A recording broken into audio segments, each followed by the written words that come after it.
کہ آپ کا روب اور دبدبہ مہینے کی مسافت پر جو ہے وہ دشمنوں پر طاری رہتا، کہ ایک دشمن آپ کے مہینے کی مسافت پر ہے، یعنی کہ اتنا دور ہے، تو اس کے دل میں آپ صلی اللہ علیہ وسلم کا روب اور دبدبہ اللہ وہاں پہنچا دیتے، یعنی کہ آپ کی پلاننگ ایسی ہوتی کہ آپ مہینے کی مسافت کی پلاننگ کرتے، حکمت عملی تیار کرتے، کیسے دشمن کو زیر کرنا ہے یا دشمن پر قابو پانا ہے، اس کی پلاننگ آپ مہینے بھر کی کرتے، اور میری امت کے لیے ساری روئے زمین کو مسجد بنا دیا۔ بات سمجھ آ رہی ہے؟ آج واقع معراج میں ہمیں جو سیکھنے کے لیے چیز مل رہی ہے نا، وہ مسجد ہی ہے۔ ہاں، نماز، مسجد، یہ تحفہ اس امت کو آپ صلی اللہ علیہ وسلم کی برکت سے ملا ہے۔ معراج تو نبی علیہ السلام کو ہوئی، روح مال جسم، یعنی کہ روح بھی ساتھ تھی اور جسم بھی ساتھ تھا۔ ایسا نہیں کہ خواب میں آپ نے ساری چیزیں دیکھ لی، ایسا نہیں، باقاعدہ فزیکلی بھی آپ جو ہے سارے آسمانوں کی سیر کرتے ہوئے سدرۃ المنتہا، اور پھر اللہ رب العزت کے سامنے آمنے سامنے ہو کر آپ نے بالمشافہ معراج حاصل کی، اور پھر واپس بھی آ گئے۔ تو اس سے امت کو کیا تحفہ ملا، امت کو کیا سبق ملا، وہ آج اس واقعے سے بتانے کی کوشش کی جائے گی۔ اور جو مرحلے ہیں واقعہ معراج کے، 3 مرحلے ہیں۔ اصل میں صرف نشاندہی کرتا جاؤں گا، معراج کے واقعہ آپ نے پورا کتابوں میں بھی پڑھا ہے اور سنا بھی ہوگا، بس نشاندہی کرتے کرتے جو ہے نا بات کو سمجھانے کی کوشش کی جائے گی۔ آپ جب 51 سال 8 مہینے 20 دن کے تھے، جب آپ کی عمر اتنی تھی، نبوت ملنے کے 12 سال کے بعد 27 رجب آپ کو یہ معراج کا یہ تحفہ عطا کیا گیا۔ آپ غالباً ام ہانی رضی اللہ تعالی عنہا کے گھر پر تھے یا حتیم میں تھے، دونوں روایتیں۔ حتیم میں تھے تب بھی کوئی اشکال نہیں، ام ہانی رضی اللہ تعالی عنہا کے گھر پر تھے تب بھی کوئی اعتراض نہیں، اشکال نہیں۔ جبریل علیہ السلام چھت کو چاک کر کے اندر تشریف لائے۔ اچھا، یہ جو مرحلہ ہے یہ پہلا مرحلہ ہے۔ جبریل علیہ السلام تشریف لائے، آپ آرام فرما رہے تھے۔ اس وقت امت پر صرف 2 نمازیں فرض تھی۔ بات سمجھ آ رہی ہے؟ ایک صبح کی نماز جسے فجر کی کہا جاتا تھا، ایک شام کی نماز جسے مغرب کی کہا جاتا تھا۔ یہ 2 نمازیں امت پر تھیں، تو آپ شام کی نماز سے فارغ ہو کر آرام کر رہے تھے اور جبریل علیہ السلام تشریف لائے۔ اب یہاں پر کچھ پہلو ہیں جن پر ہمیں نظر کرنے کی ضرورت ہے۔ جبریل علیہ السلام جب تشریف لائے تو نبی علیہ السلام آرام فرما رہے، سو رہے ہیں۔ اب اٹھائیں کس طرح؟ تو یہ بات بھی اللہ سے پوچھی کہ میں اٹھاؤں کس طرح، نام لے کر اٹھاؤں یا ہٹ کروں، کیا کروں؟ تو اللہ رب العزت نے جبریل علیہ السلام سے فرمایا، ہے جبریل تو پورا قرآن لے کر نازل ہو رہا ہے، کہیں میں نے قرآن میں نبی کو نبی کے نام سے پکارا ہے؟ میں نے اور تمام انبیاء کے نام لیے ہیں، ان کو ان کے نام سے پکارا ہے، یا آدم اسکن انت وزوجک وما تلک بیمینک یا موسیٰ، قد صدقت الرؤیا، وہ ہے نا ابراہیم علیہ السلام کا جو واقعہ ہے، نہیں کہ نام لے کر میں نے انبیاء کو پکارا ہے۔ میں نے پورے قرآن کریم میں جب بھی میرے نبی کا ذکر اور تذکرہ کرنا ہوتا میں کہتا یا ایھا النبی، یا ایھا الرسول، یاسین کہتا، طٰہٰ کہتا ہے، نام لینے کی ضرورت تو مجھے بھی نہیں ہوئی۔ حالانکہ یہ ادب میرے لیے کوئی ضروری نہیں ہے، میں تو مالک ہوں، خالق ہوں، یہ پابندی میرے لیے ضروری نہیں ہے۔ اس موقع پر شیخ التفسیر حضرت احمد علی لاہوری رحمۃ اللہ علیہ، بہت بڑے اللہ والے گزرے، صاحب کشف آدمی تھے اور تفسیر کے بڑے ماہر تھے۔ انہوں نے 3 جملے فیض کے حاصل کرنے پر بیان کیے ہیں، 3 نقطے کہ فیض کیسے اور کس کو ملتا ہے، کسے اور کس کو ملتا ہے، یعنی کہ فیض حاصل کرنے کے لیے وہ کیا 3 چیزیں ایسی ضروری ہیں کہ آپ فیض حاصل کر سکتے ہیں۔ کون؟ باپ کا فیض بیٹے کو کب ملے گا اور کیسے ملے گا؟ استاد کا فیض شاگرد کو کب ملے گا اور کیسے ملے گا؟ پیر کا فیض مرید کو کیسے ملے گا اور کب ملے گا؟ نبی کا فیض امتی کو کب ملے گا اور کیسے ملے گا؟ اس میں انہوں نے 3 چیزوں کا ذکر فرمایا ہے۔ ان میں پہلی چیز ادب، بیٹے کے سینے میں اگر باپ کا ادب ہے تو اس کا باپ کا فیض اس کو ملے گا، ادب نہیں ہے وہ باپ کا فیض نہیں لے سکتا۔ شاگرد کے سینے میں استاد کا ادب ہے تو وہ اس سے علم لے سکتا ہے، اس کا فیض اس کو ملے گا، ادب نہیں ہے استاد کا فیض نہیں لے سکتا۔ پیر کا فیض مرید کے دل میں اگر پیر کے بارے میں ادب نہیں ہے تو اس سے اس کا فیض نہیں لے سکتا، اور اسی طریقے سے امتی کے سینے میں اگر نبی کا ادب نہیں ہے تو نبی کا فیض اس کو نہیں مل سکتا۔ بات سمجھ آ رہی ہے؟ اور یہ کرائٹیریا چھوٹے کے لیے ہے، یعنی کہ بیٹے کے لیے ہے، شاگرد کے لیے ہے، مرید کے لیے ہے، امتی کے لیے ہے۔ نبی کے لیے کرائٹیریا نہیں ہے، باپ کے لیے نہیں ہے، استاد کے لیے نہیں ہے بھائی، پیر کے لیے نہیں ہے۔ تو پتہ یہ چلا کہ بڑوں کے لیے کرائٹیریا نہیں ہے، چھوٹوں کے لیے کرائٹیریا ہے۔ تو پھر اسی طریقے سے اللہ کے لیے بھی کرائٹیریا نہیں تھا، لیکن اللہ فرما رہے ہیں اے جبریل میں نے پورے قرآن میں تمام انبیاء کے نام لیے ہیں، اور مجھے اس پابندی سے کوئی یعنی کہ مجھ پر کوئی زور زبردستی نہیں، میں تو اللہ ہوں، میں تو مالک خالق ہوں، لیکن میں یہ ادب کر رہا ہوں مالک ہونے کے باوجود، خالق ہونے کے باوجود کہ نام نہیں لے رہا۔ تم کیوں نام لے رہے ہو؟ نام نہیں لے سکتے، اجازت نہیں ہے، پھر کیا کروں؟ کیسے اٹھاؤں؟ ہاتھ لگا کر اٹھاؤں؟ کہا کہ نہیں، یہ جو تیرے کافوری لب ہیں ان کو میرے حبیب کے تلووں سے مس کرو۔ ہاں بات سمجھ آ رہی ہے؟ میری معراج تیری معراج کہ تو لوح و قلم تک پہنچا، میری معراج کہ میں تیرے قدم تک پہنچا۔ بڑا گہرا شعر ہے یہ۔ تیری معراج کہ تو لوح و قلم تک پہنچا، اور میری معراج کہ میں تیرے قدم تک پہنچا۔ نقش قدم نبی کے ہیں جنت کے راستے، اللہ سے ملاتے ہیں سنت کے راستے۔ ہمیں اللہ کے نبی نے سنتیں دی ہیں۔ اگر تم دنیا کے اندر معراج حاصل کرنا چاہتے ہو، میری سنتوں کی اتباع کرو، میری سنتوں کی پیروی کرو، مجھ تک پہنچ جاؤ گے۔ بات سمجھ آ رہی ہے؟ جیسے ہی ہونٹ لگے، پھر وہ واقعہ ہے کہ آپ کی آنکھ کھل گئی، آپ کو وہاں سے حتیم میں لایا گیا، حتیم میں لا کر آپ کا شق صدر ہوا۔ یہ واقعات آپ نے سنے ہوں گے بارہا۔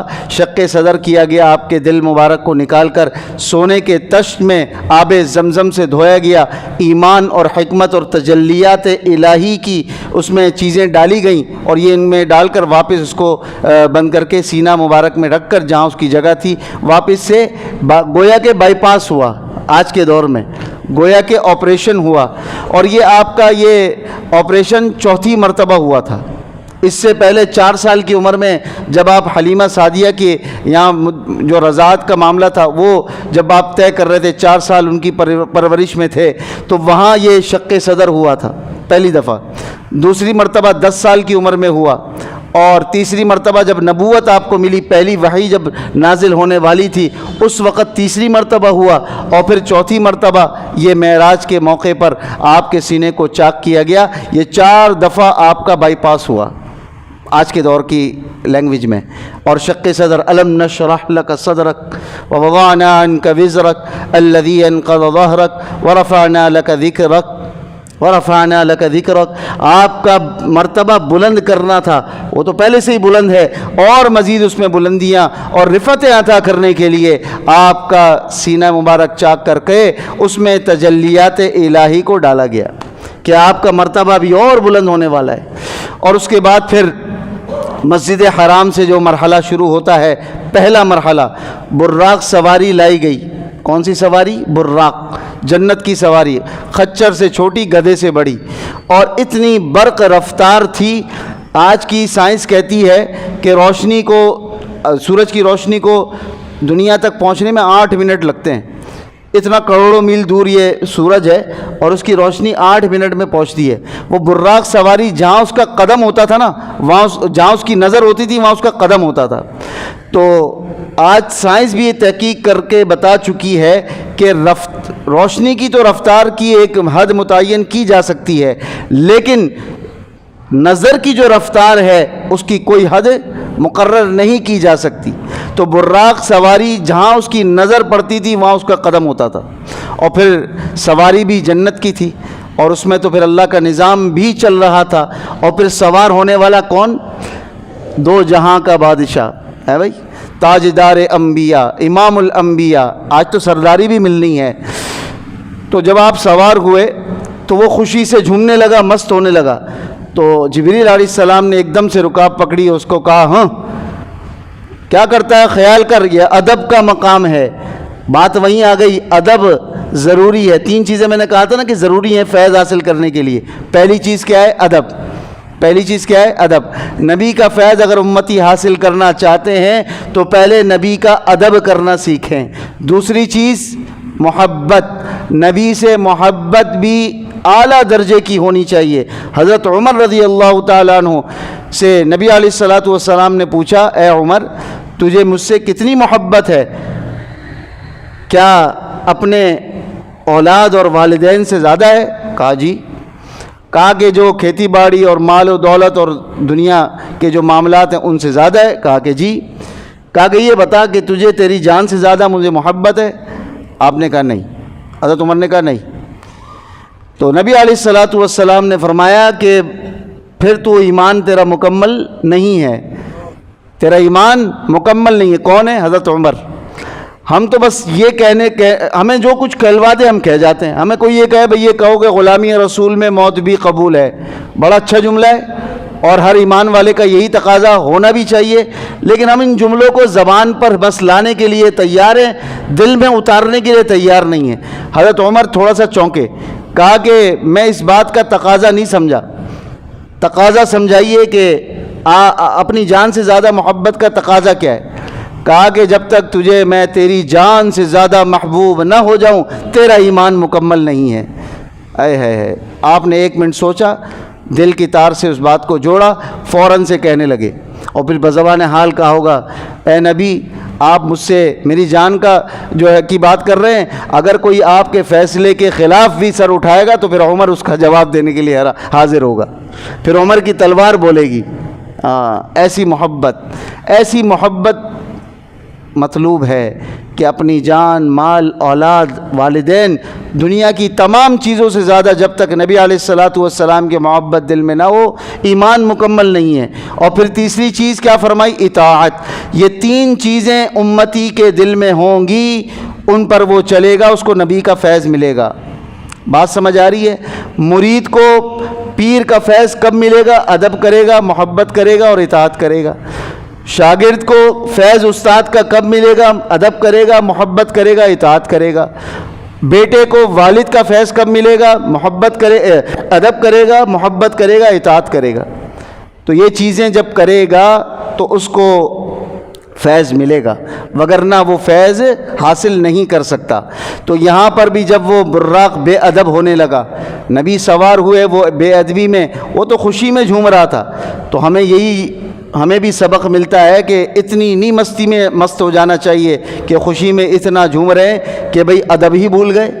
ادب بہرحال ہم نے کرنا ہے، سمجھ آ رہی ہے؟ تو پھر وہ اس کو جب یہ پتہ چلا کہ میرے اوپر جو سوار ہے وہ کون ہے؟ رحمت للعالمین ہے، تو ایک دم سے اس کو پسینہ سا آ گیا اور وہ ایک دم ٹھہر گیا۔ پھر آپ کا جو پہلا مرحلہ وہاں سے شروع ہوا مسجد حرام سے مسجد اقصیٰ تک، اس کا ذکر قرآن میں ہے۔ واقعے کا اختصار بالکل مختصر سے یہ اللہ نے قرآن میں ذکر کیا ہے، سبحان الذی اسریٰ بعبدہ لیلا من المسجد الحرام الی المسجد الاقصیٰ۔ جو مسجد حرام سے مسجد اقصیٰ کا سفر ہے، یہ قرآن میں اس کو اسریٰ کہا گیا ہے، اور یہ اتنے ہی کا ذکر ہے بس قرآن میں۔ باقی جو معراج کا جو پورا واقعہ ہے وہ حضور صلی اللہ علیہ وسلم نے حدیث کے ذریعے سے، اپنے اقوال کے ذریعے سے کھول کر وضاحت سے بیان فرمایا۔ تو علماء نے دونوں میں تطبیق یہ کی ہے کہ اسریٰ اور معراج، اسریٰ وہ ہے جس کو قرآن نے ذکر کیا، اللہ نے ذکر کیا، معراج وہ ہے جسے رسول اللہ صلی اللہ علیہ وسلم نے ذکر کیا، دونوں مل کر یہ ایک مکمل واقعہ ہے۔ تو قرآن میں اختصار کے ساتھ اللہ نے ذکر کیا، اور ایک تطبیق یہ بھی کی ہے کہ اسریٰ، مسجد حرام سے مسجد اقصیٰ کا سفر کو اسریٰ کہتے ہیں۔ کیا کہتے ہیں؟ یہ باتیں نقطے کی ہیں، کام کی، کوئی پوچھ لے تو بتانی بھی پڑ جاتی ہیں۔ مسجد حرام سے مسجد اقصیٰ کا سفر کیا ہے؟ اسریٰ ہے۔ جو قرآن سے ثابت ہے۔ بہت سارے لوگ آج بھی اس واقعے میں تذبذب کا شکار ہیں، شک میں پڑے ہوئے ہیں، جیسا کہ اس دور میں جو مشرکین عرب تھے کہکہے لگا رہے تھے، مذاق کر رہے تھے۔ یار یہ کیسے ممکن ہے کہ ایک آدمی رات کے تھوڑے سے پہر میں مسجد حرام سے مسجد اقصی اور مسجد اقصی سے ساتوں آسمان اور ساتوں آسمان سے بھی آگے سدرۃ المنتہا تک چلا گیا اور پھر واپس بھی آ گیا روح مال جسم؟ یہ کیسے ممکن ہی نہیں ہے۔ تو وہ مذاق اڑاتے تھے، اور مذاق اڑاتے اڑاتے کس کے پاس گئے؟ صدیق اکبر رضی اللہ تعالیٰ عنہ، ابو بکر صدیق کے پاس گئے، کہا کہ جس کو تم نبی مانتے ہو وہ یہ باتیں کر رہا ہے آج کل، نعوذ باللہ۔ تو کہا کہ اگر نبی نے یہ بات کی تو یقیناً وہ سچ ہے، حق ہے، جس کی وجہ سے ابو بکر صدیق کو صدیق کا لقب ملا کہ سب سے پہلے اس واقعے کی تصدیق کرنے والے ابو بکر تھے۔ خیر، تو مسجد حرام سے مسجد اقصی کا سفر اسرا کہلاتا ہے، جس کو قرآن کہہ رہا ہے سبحان الذی اسرا۔ بات سمجھ آ گئی؟ اور مسجد اقصی سے آسمانوں پر سفر، یعنی کہ اوپر کا سفر، اس کو معراج کہتے ہیں۔ اس کو کیا کہتے ہیں؟ معراج۔ معاذ بن صعصع رضی اللہ تعالیٰ عنہ، بخاری میں یہ حدیث موجود ہے، اس کے راوی ہیں وہ، اور انہوں نے فرمایا کہ حضور صلی اللہ علیہ وسلم نے ایک صبح ہمیں یہ سارا معراج کے واقعے کی تفصیل بتلائی، کس طرح جبریل علیہ السلام نے میرا شق صدر کیا اور اس میں حکمت اور تجلیات الہی کو ڈالا گیا، اور پھر مسجد حرام سے مسجد اقصی تک لے گئے، اور پھر وہاں سے آسمان دنیا پر، اور آسمان دنیا سے پھر ساتوں آسمان، اور پھر اللہ سے میری ملاقات ہوئی۔ تو یہ وہ راوی ہیں جنہوں نے پورا یہ واقعہ بخاری میں موجود ہے۔ تو مسجد حرام سے مسجد اقصی تک جو سفر کیا اس کی تو یہ تفصیل تھی۔ اس کے بعد جو مسجد حرام سے مسجد اقصی کے درمیان میں ہونے والے جو معاملات اور جو واقعات، جو مشاہدات آپ صلی اللہ علیہ وسلم کو کرائے گئے، وہ بتانا مقصود ہے، اور اس سے ہمیں سبق لینا ضروری ہے کہ وہ واقعات اور مشاہدات آپ کو کیوں کرائے گئے؟ اس امت کی بھلائی اور رہنمائی کے لیے، اس امت کی بھلائی اور رہنمائی کے لیے وہ اس لیے کرائے گئے۔ اللہ، سب سے پہلی چیز، 4 جگہ آپ کو نماز پڑھوائی گئی۔ ابھی مسجد اقصی میں پہنچے نہیں ہیں، مسجد حرام سے نکلے، براق پر سوار ہوئے، ایک جگہ پر سے آپ کا گزر ہوا، وہاں جبریل علیہ السلام نے رکنے کا کہا، اور پھر آپ سے عرض کیا رسول اللہ یہاں 2 رکعت ادا کیجئے۔ آپ نے 2 رکعت ادا کی۔ اللہ، جب 2 رکعت ادا کر لی، پوچھا بھئی یہ کیوں ایسا کیا؟ کہا کہ یہ وہ زمین ہے، یہ وہ یثرب کی وادی ہے جہاں آپ ہجرت کر کے جائیں گے، اللہ نے اس کو پھر شرف بخشنا ہے، اس کا نام مدینہ ہوگا، یہاں یہ وہ زمین ہے۔ تو وہاں پر 2 رکعت ادا کروائی گئی۔ پھر تھوڑا اور آگے چلے، پھر یہ کھجوروں والی زمین تھی، اس کی نشانی یہ تھی۔ تو آج مدینہ کی کھجوریں پوری دنیا میں مشہور ہے، کھجوروں والی زمین۔ اس کے بعد پھر تھوڑا اور آگے چلے، پھر آگے 2 رکعت پڑھنے کے لیے دوبارہ کہا گیا ہے بھائی۔ یہ وہ جگہ تھی جہاں موسیٰ علیہ السلام اللہ سے ہم کلام ہوتے تھے، طور سینا، وادی سینا، اور اس کے پاس ایک درخت تھا جہاں موسیٰ علیہ السلام اللہ سے ہم کلام ہوا کرتے تھے، اور وہاں ٹھہرتے تھے، وہاں اپنا زاد راہ لے کر بیٹھا کرتے تھے۔ تو وہاں پر 2 رکعت پڑھوائی گئی۔ ابھی نمازیں تو آئی نہیں ہیں، پہلے ہی ترتیب بنائی جا رہی ہے بھائی۔ معراج سے پہلے 2 نمازیں فرض تھیں، بعد میں 5 ہو گئیں ہے بھائی۔ اور ابھی یہ دوسری جگہ یہ تھی۔ تیسری جگہ مدین، شعیب علیہ السلام، یہ سفید زمین ایک جگہ تھی جہاں شعیب علیہ السلام کا مسکن تھا، وہ ٹھہر کر اللہ کی عبادت کرتے تھے۔ وہاں جب پہنچے تو یہاں پر 2 رکعت نماز ادا کروائی گئی۔ اور پھر بیت اللحم جو ایک جگہ تھی جو عیسیٰ علیہ السلام کی ولادت کی جگہ ہے، جہاں عیسیٰ علیہ السلام پیدا ہوئے، اس جگہ پر جب پہنچے تو وہاں پر 2 رکعت نماز ادا کروائی گئی۔ ابھی مسجد اقصی پہنچے نہیں ہیں، ابھی راستے میں ہیں، مسجد حرام سے نکلے ہیں اور مسجد اقصی کا سفر ہو رہا ہے۔ یہ 4 جگہ جو آئیں، آپ صلی اللہ علیہ وسلم کو 2 رکعت ہر جگہ پر نماز پڑھوائی گئی۔ اور پھر وہاں سے آگے جب سفر شروع ہوا تو ایک خوشبو سی آنے لگی، انتہائی عمدہ ترین خوشبو۔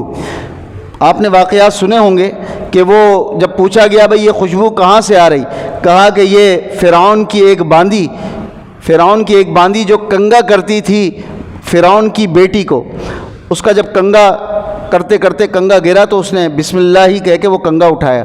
تو فرعون کی جو بیٹی تھی اس کو پتہ چلا بھئی یہ تو بسم اللہ کہہ کر کنگا اٹھا رہی. اس نے کہا کہ بھئی تم میرے ابا کا نام لے کر کنگا اٹھاؤ, میرا ابا تو انا ربکم الاعلی, وہ تو رب ہے, یہ تم کس کا نام لے رہی ہو؟ کہا کہ نہیں, جو تمہارے ابا کا بھی رب ہے میں اس کا نام لے رہی ہوں.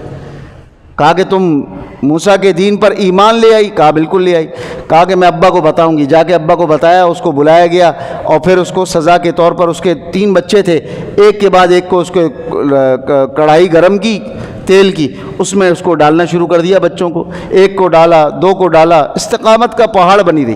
جب اس کے شیر خوار جو دودھ پیتا بچہ تھا اس کو ڈالنے لگے, بس یہاں وہ تھوڑی ڈگمگائی تو اللہ نے اس بچے کو گویائی دی.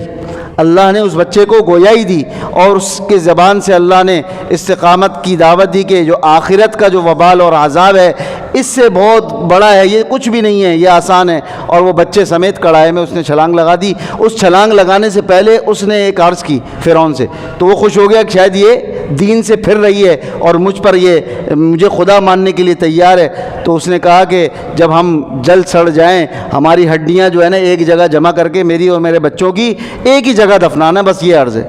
کہا کہ تیری فرمائش پوری کی جائے گی. اور بڑا گھمنڈی, فرعون تو بڑا گھمنڈی تھا نا, اس لیے اللہ نے آج تک اس کو عبرت کا نشان بنایا ہوا ہے. اس کا جسم جو ہے وہ بڑھتا ہے, بال بھی بڑھتے ہیں اس کے, اور اس کو تراش خراشا جاتا ہے, اس کو رکھا ہوا ابھی تک, کب کا کتنے ہزاروں سال سے وہ پڑا مرا ہوا ہے. خیر, جس جگہ ان کی ہڈیاں دفنائی گئیں, آج تک وہ جب معراج کا واقعہ ہو رہا تھا اور نبی علیہ الصلوۃ والسلام کا گزر ہوا تو وہ خوشبو وہاں پائی گئی, اور وہ خوشبو اس وقت تک آ رہی تھی. کہا کہ یہ وہ ماں اور ان کے بچے ہیں جو فرعون کی باندھی تھی ایمان لے آئی تھی, یہ اس کی ہڈیوں سے خوشبو آ رہی ہے. آج تک اس کی قبر سے اللہ نے خوشبو جاری اور ساری کر دی ہے. پھر تھوڑا سا اور آگے بڑھے, دیکھا کہ کچھ لوگوں کے سروں کو پتھروں سے کچلا جا رہا ہے. یہ وہ باتیں ہیں جو معراج کے موقع پر آپ کو مشاہدات کرائے گئے, یہ وہ عجیب و غریب واقعات ہیں جو آپ کو دکھلائے گئے, بتائے گئے. بھئی پتھروں سے کچلا جا رہا ہے سروں کو, پھر ان کے سر ٹھیک ہو جاتے ہیں, پھر کوئی آتا ہے ان کے سر کو پتھر سے کچلتا ہے, پھر وہ ٹوٹ پھوٹ جاتے ہیں, پھر ٹھیک ہوتے ہیں. یہ ان کو اس طرح سے کیا جا رہا ہے. بھائی پوچھا جبریل یہ کیا ماجرا ہے؟ کہا کہ یہ وہ قوم کے لوگ ہیں, یہ وہ امتی ہیں جو نماز نہیں پڑھتے, نماز کا اہتمام نہیں کرتے. ابھی تو نماز فرض ہی نہیں ہوئی ہے, 2 ہی نمازیں فرض ہیں. نماز تو بھی بعد میں جا کے تحفہ ملا ہے, لیکن نماز نہ پڑھنے والے کا عذاب اور ان کا وبال اللہ نے پہلے دکھلا دیا. اس سے اہمیت اور اہتمام کا اندازہ آپ لگائیے. وہ جب پوچھا جائے گا نا ما سلککم فی سقر, کہ تم کیوں آج یہ جہنم میں پڑے ہو, کیا کہیں گے؟ قالوا لم نک من المصلین ولم نک نطعم المسکین. آگے اسی کا ذکر ہے کہ ایسے لوگ بھی وہاں پائے جائیں گے جو یتیموں کا مال کھانے والے ہیں, جو مسکینوں کا مال کھانے والے ہیں, جو یتیموں کا جو ہے نا مال کھانے والے ہیں, ان کو بھی عذاب دیا جا رہا ہوگا. تو یہ بے نمازیوں کو یہ عذاب دیا جا رہا ہوگا. تو اس طرح اور سود کھانے والے ایسے لوگ دکھائے جائیں گے جن کے پیٹ اتنے بڑے کہ بالکل ایک کمرے کی طرح, ہال کی طرح, اس میں سانپ بچھو پڑے. اور وہ جب اٹھنے کا ارادہ کر رہے ہیں پھر گر جاتے زمین کے بل, منہ کے بل پھر گر رہے ہیں. بھائی یہ کون لوگ ہیں؟ کہا کہ یہ امت کے سود خور ہیں. ایک جگہ ایک آدمی نہر میں ڈبکی لگا رہا ہوگا اور نہر میں سے پتھر اٹھا رہا ہوگا اور پتھر کے لقمے بنا کے اپنے منہ میں ڈال رہا ہوگا. کہا کہ یہ وہ سود خور ہیں جو سود پر لین دین کیا کرتے تھے. کتنی سوچنے کی بات ہے کہ ہمارا ملک جو اسلامی جمہوریہ پاکستان ہے, ایک فلاحی ریاست جسے آپ کہتے ہیں اور بنانے کی کوشش بھی کرتے ہیں, لیکن 78 سال 75 سال سے سودی لین دین میں یہ ملک چل رہا ہے. تو ملک کا کیا حال ہوا ہے سب کو پتہ ہے. اس لعنت سے دعا کریں اللہ ہمیں نجات عطا فرمائے, کیونکہ ہمارا ملک اسلامی ریاست ہے. ہم اس سود کی لعنت کے بغیر بھی ملک چلا سکتے ہیں اگر اس کو نظام محمدی صلی اللہ علیہ وسلم پر لانے کی کوشش کرے. ہاں بالکل چلے گا, کوئی اس میں دو رائے نہیں ہے. لیکن حکمران جب کرپٹ اور عوام جب جو ہے وہ ناانصافی کرنے والی ہو جائے تو پھر کیا معاملہ بنتا ہے؟ پھر ایسے ہی ہوتا ہے. پھر وہ لوگ دکھائے گئے کہ جن کے پیٹ جو ہے وہ اس طرح سے بڑے بڑے سود کا نظام پہ چلنے والے، سود کا لین دین کرنے والے، اور پھر اس طرح اور بھی بہت سارے خواتین دکھائی گئیں، غیبت کرنے والے دکھائے گئے کہ ان کے سامنے دو ہانڈیاں ہیں، ایک میں اچھا پکا ہوا گوشت ہے، ایک میں کچا سڑا ہوا گوشت ہے، لوگ اچھا پکا ہوا گوشت کو چھوڑ کر سڑا ہوا کچا گوشت کھا رہے ہیں۔ بھائی یہ کیا کر رہے ہیں؟ بھائی یہ وہ غیبت کرنے والے ہیں جو مسلمان کی آبرو ریزی کرتے تھے، ان کی غیبت کرتے تھے، ان پر بہتان تراشی، الزام تراشی لگانے والے ہیں۔ یہ ان کے لیے عذاب ہے، یہ ان کے لیے وبال ہے، تہمتیں لگانے والوں پر یہ عذاب ہے۔ تو اس چیز سے تو قرآن نے بھی منع فرمایا ہے، اشد من الزنا، یہ زنا سے بھی بدتر چیز ہے غیبت۔ غیبت نہ کرو، کسی بھی مسلمان کی، کسی بھی انسان کی غیبت نہیں کرنی چاہیے۔ غیبت کرنے سے سختی سے منع کیا ہے، یہ عذاب پہلے دکھلا دیا گیا، اور پھر جنت بھی دکھلائی گئی اور جہنم بھی دکھلائی گئی۔ جنت کہہ رہی ہے اللہ تو نے میرے اندر جو نعمتیں رکھی ہیں وہ بھر چکی ہیں، ان نعمتوں کو حاصل کرنے والے لوگ جو جنتی ہیں اپنے وعدے کے مطابق وہ جنتی میرے اندر بھیج دے۔ اللہ نے فرمایا کہ بالکل جو میں نے تجھ سے وعدہ کیا ہے کہ جو مجھے مانے گا، میرے رسولوں کو مانے گا، میری کتابوں پر ایمان لائے گا، آخرت کے دن پر ایمان لائے گا، مرنے کے بعد باسی بعد الموت پر ایمان لائے گا اور شرک نہیں کرے گا میرے ساتھ، تو میں نے اس کے لیے یہ ٹھکانہ بنا رکھا ہے۔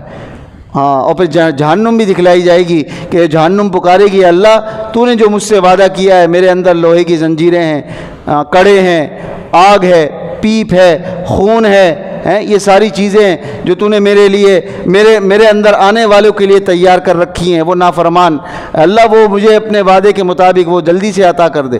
کہا کہ اللہ فرمائیں گے ہر وہ میرا نافرمان بندہ بندی جو مجھے نہ مانے، میرے ساتھ شرک کرے، آخرت پر ایمان نہ لائے، مرنے کے بعد کی زندگی پر ایمان نہ لائے، اللہ کے رسولوں پر ایمان نہ لائے، آخری کتابوں پر ایمان نہ لائے، آسمانی صحیفوں پر ایمان نہ لائے، اس کے لیے میں نے یہ ٹھکانہ بنا رکھا ہے الامان والحفیظ۔ تو یہ وہ معاملات دکھلائے گئے جب آپ مسجد اقصیٰ پہنچے بھی نہیں ہیں، دنیا میں ہی ہے، دنیا میں دکھلائے گئے، کیونکہ ان کا تعلق دنیا سے تھا، ان کا تعلق دنیا سے تھا کہ دنیا میں ہم جیسی کریں گے آخرت میں ویسی کاٹیں گے، اچھے عمل لے کر جائیں گے، اچھے عمل کا ہمیں صلہ ملے گا، برے عمل لے کر جائیں گے اس کا بدلہ ہمیں ذرے ذرے کا ملے گا۔ پھر اس کے بعد آسمان دنیا پر سیر ہوئی، اور پھر اس کے بعد سدرۃ المنتہا جہاں جبریل علیہ السلام بھی رک گئے، نوری فرشتے ہیں، فرشتوں کے سردار ہیں، کہاں پر جل جائیں گے، پھر وہاں سے آپ کی شان کی ابتدا ہوئی جہاں نوری فرشتے کی انتہا ہو گئی۔ کہا کہ اب میں آگے نہیں جا سکتا، اب آگے آپ نے اکیلے سفر کرنا ہے، اور پھر آگے کا سفر، پھر وہاں جو تحفہ ملا وہ بھی نماز کا ملا۔ کس کا ملا؟ نماز کا ملا۔ وہ نماز جو آج ہم پر اتنی بھاری ہے، فجر عشاء اتنی بھاری ہے، عصر کاروبار میں جاری ہے، ظہر سونے میں جاری ہے بھائی، مغرب جو ہے وہ بچوں اور اہل و عیال اور فضول رسم و رواج میں جا رہی ہے۔ یہ 5 نمازوں کا تحفہ حضور صلی اللہ علیہ وسلم اس امت کے لیے لے کر آئے۔ اگر کوئی مومن، اگر کوئی مسلمان چاہتا ہے کہ میں ہر دن 5 مرتبہ معراج کروں، وہ 5 نمازوں کا اہتمام کرے۔ کتنی بڑی بات ہے بھائی، اللہ سے ملاقات، اللہ سے باتیں کرنے کا شرف، اللہ سے باتیں کرنے کی سعادت اگر کسی مسلمان کو چاہیے تو وہ نماز ہے کہ نہیں؟ یہی کام سارے ہوئے تھے نا، حضور صلی اللہ علیہ وسلم معراج پر گئے، اللہ سے باتیں کی، ثم دنا فتدلی فکان قاب قوسین او ادنی، اتنی قرب حاصل کی، اور پھر باتیں اور راز و نیاز کی باتیں ہوئیں، اور پھر وہاں یہ تحفہ حضور صلی اللہ علیہ وسلم کی پیش خدمت امت کے لیے کیا گیا، امت کی ہدایت کے لیے، امت کو معراج دینے کے لیے، امت کو رفعتیں دینے کے لیے۔ آج وہی امت اس نماز کے بہترین تحفے سے منہ موڑ کر بیٹھی ہے۔ فجر سونے میں جا رہی ہے، اٹھا کر ابا جان تو آ رہے ہیں، بچہ بالغ ہے نماز ہی نہیں پڑھ رہا۔ پھر نماز نہ پڑھنے کا وبال دنیا میں بھی بے برکتی کی صورت میں ملتا ہے، اور آخرت میں کتنا بڑا وبال ہے وہ واقع معراج کے اس کڑی سے آپ جوڑ لیں کہ ان کے سروں کو پتھر سے کچلا جا رہا ہے۔ تو بھئی اللہ ہماری حفاظت فرمائے، اور اس معراج کے واقعے سے جو ہمیں سبق ملتا ہے وہ سب سے بڑا سبق نماز کا ہے، اس کا اہتمام امت کرنے لگ جائے۔ جب یہ جمعے کے جو نمازی وہ فجر کے ہو جائیں گے، پھر مسلمانوں کو کوئی مغلوب نہیں کر سکتا۔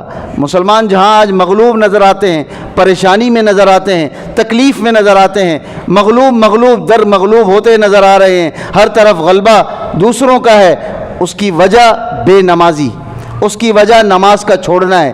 اس ایک حکم پر ہم جب مکمل طور پر آ جائیں گے انشاءاللہ، یہ تو غیر کہہ رہے ہیں کہ جب ان کے جمعے کے نمازی فجر کے ہو جائیں گے نا، پھر ان کو کوئی مغلوب نہیں کر سکتا، یہ غالب ہو کر رہیں گے۔ اللہ تعالیٰ استقامت نصیب فرمائے اور دین کی صحیح سمجھ نصیب فرمائے۔ چند روزہ زندگی گزرے اسلام پر، خاتمہ ہو ایمان پر، نزع عالم جب طاری ہو زبانوں پر جاری ہو، لا الہ الا اللہ محمد الرسول اللہ صلی اللہ تعالی علی خیر خلقہ محمد وعلی آلہ وصحبہ اجمعین، آمین۔